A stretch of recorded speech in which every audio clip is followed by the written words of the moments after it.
కాసైనలేని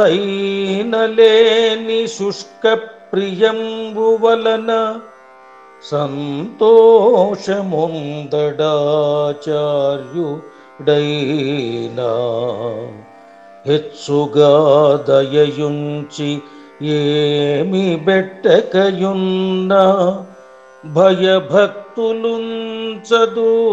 భార్యయైనా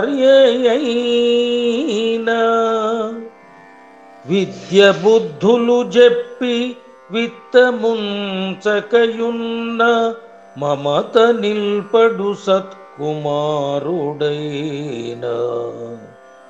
కలిమిదాచుక వారి కండ్ల చూపకయున్న దయయుంచరా తల్లిదండ్రులైనా వట్టి ప్రేమకు మెచ్చేడి వాడవీవే కడమవారల మెప్పులు కాసు కొరకు చక్రధర ధర్మపురిధామ సార్వభౌమ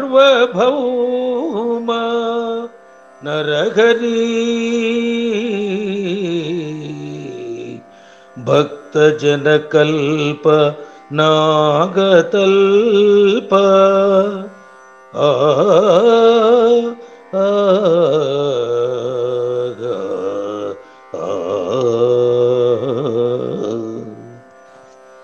భావం. ఓ నరహరి, ధనము అసలే లేని వట్టి మాటల వల్ల గురువు కూడా సంతోషపడడు.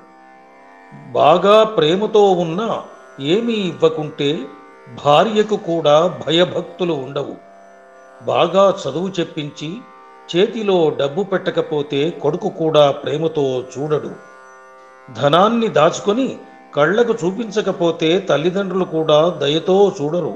కానీ కేవలం ప్రేమకే నీవు దయ చూపిస్తావు.